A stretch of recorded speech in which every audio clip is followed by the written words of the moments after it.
शरणागति से कर्म के जाल का नाश कैसे होता है? बहुत ध्यान देकर सुने। जब जीव भगवान की शरण हो जाता है तो उसके अनंत जन्मों के संचित तत्काल भस्म हो जाते हैं। सन्मुख होए जीव मुहि जबहि, जन्म कोटि अघनासहि तभी। करोड़ों जन्मों के बाद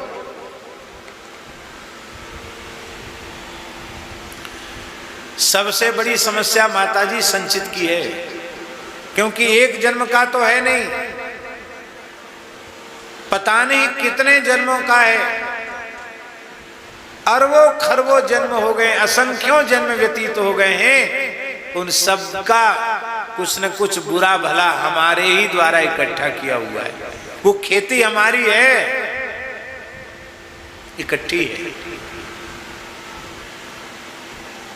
यदि संचित को व्यक्ति भोगना चाहे ना, तो करोड़ों करोड़ों जन्म लेकर भी भोग ही नहीं सकता, क्योंकि इतना है वो।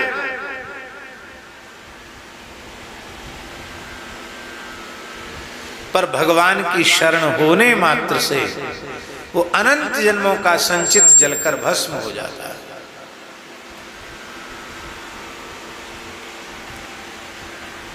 अब कितना बड़ा खाता खत्म हो गया, संचित का खाता खत्म हो गया। अब रहा कौन सा कर्म? बोलो। क्रियमाण। क्रियमाण जो इस वर्तमान शरीर से वर्तमान जीवन में हम लोग कर रहे हैं, वो क्रियमाण हुआ। तो शरणागत भक्त का क्रियमाण पवित्र हो जाता है, क्योंकि जब तक शरण में नहीं गया था तब तक तो जो मन में आया सो किया। अच्छा किया, बुरा किया, अच्छा संग मिला, अच्छा काम किया, बुरा संग मिला, बुरा काम किया। किंतु अब शरणागत भक्त बुरे लोगों का संग तो करेगा नहीं, वो संतों का संग करेगा, महापुरुषों का संग करेगा, गुरुओं का संग करेगा, सज्जनों का संग करेगा और भगवान की ओर बढ़ेगा। तो अशुभ कर्म तो अब उससे बनेंगे नहीं। शरणागत भक्त भला निषिद्ध कर्म कैसे करेगा धनंजय? क्योंकि आनुकूल्यस्य संकल्पः प्रातिकूल्यस्य वर्जनम। शरणागत में 6 लक्षण आ जाते हैं। अनुकूल कर्म करने की निष्ठा उसमें आ जाती है और निषिद्ध कर्मों का त्याग उसके द्वारा हो जाता है। भगवान हमारे रक्षक हैं, ये बात का विश्वास हो जाता है, रक्षिष्यति विश्वास हो। गोप्तृत्व वर्णम तथा, जैसे कोई उत्तम कुल में उत्पन्न कन्या विवाह के समय पति को ही वर्ण कर लेती है, अपनी वृत्ति फिर संसार में अन्यत्र कहीं नहीं ले जाती है, ऐसी शरणागत परमात्मा का वर्ण कर लेता है कन्या के समान। गोप्तृत्व वर्णन करता है।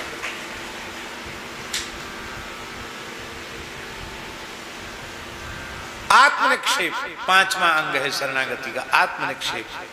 फिर अपना कुछ बचाकर नहीं रखता। हे नाथ, ये तन मन प्राण सर्वस्व आपका है, आपकी वस्तु है, आप इसके स्वतंत्र उपभोक्ता हैं, आप जैसे चाहें अपनी वस्तु का उपयोग कर लें। यह है आत्मनिक्षेप। और छठा अंग शरणागत में आता है कार्पण्यम। शरणागति का माताजी अंतिम अंग है कार्पण्य। कार्पण्य माने होता है दीनता। ज्यों-ज्यों शरणागति का भाव दृढ़ होता चला जाएगा, त्यों-त्यों आपके जीवन में अहम शून्यता आती चली जाएगी, दीनता आती चली जाएगी। बहुत ध्यान से सुनो इस बात को। चाहे भूखे रहो, चाहे प्यासे रहो, चाहे खुले आकाश के नीचे रहो, चाहे नीचे सिर ऊपर पैर करके रहो, सच्ची बात यह है, जीवन में जितनी अधिक दीनता आई उतनी अधिक हम भगवान के निकट पहुंचे, और जितना अधिक अहंकार आया उतना अधिक भगवान से दूर हुए। अहंकार नहीं। अहंकारी व्यक्ति की पहचान क्या है? जो जितना ज्यादा अहंकारी होता है वह उतना ही अधिक असहिष्णु होता है। असहिष्णु जानते हैं? नहीं। सहिष्णु माने सहन करने वाला। असहिष्णु माने सहन न करने वाला। और ये बात पक्का समझ लो, जो जितना असहिष्णु होगा, असहनशील होगा, भगवान उतनी ही विकट परिस्थितियां उसके सामने पैदा करते हैं। आप माता पिता की डांट से अपमानित अनुभव करोगे, संतों की गुरुजनों की डांट से अपमानित करोगे, तो कभी एक दो कौड़ी का भी जो आदमी नहीं है वो तुमको सरेआम गाली देगा, थप्पड़ जमाएगा, कुछ नहीं कर पाओगे। गुब्बारा कह रहा बिल्कुल ठीक बोल रहे हैं। अहंकार करोगे तो फट से फूट जाओगे। इसलिए आप सहन करना सीख लो। आहा, माताजी गोकुल भवन वाले परमहंस जी महाराज, शायद दर्शन नहीं किया होगा आपने उनका। परमहंस श्री राम मंगल दास जी महाराज सिद्ध पुरुष थे।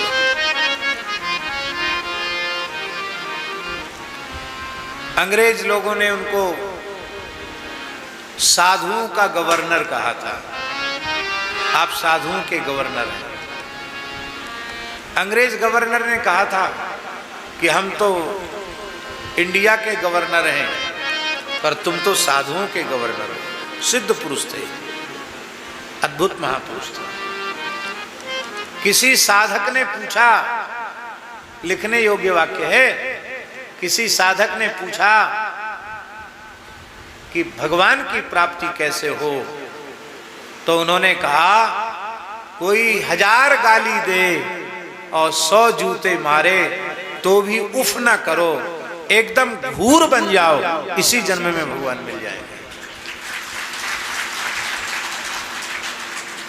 इसलिए संत के लक्षण में सहनशील आशय उदार, अति धीरज सहित विवेकी, सत्य वचन सबको सुखदायक, कही अनन्य व्रत एक ही। हम आपको सत्य कह रहे हैं। मुगल काल में जिन महान गुरुओं पर अत्याचार किया गया, वाणी में कहने की सामर्थ्य नहीं है। वे चाहते, संकल्प करते तो पूरे ब्रह्मांड को भस्म कर सकते थे। क्या चीज है मुसलमान उनके आगे?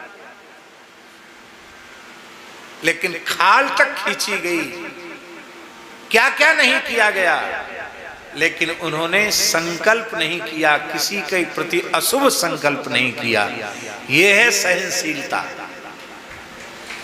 और इससे भगवान उनको नहीं मिले, वे स्वयं भगवत स्वरूप हो गए। भगवान में और उनमें भेद समाप्त हो गया। नानक लीन भयो गोविंद संग, ज्यों पानी संग पानी। दीनता। आई मेरे श्याम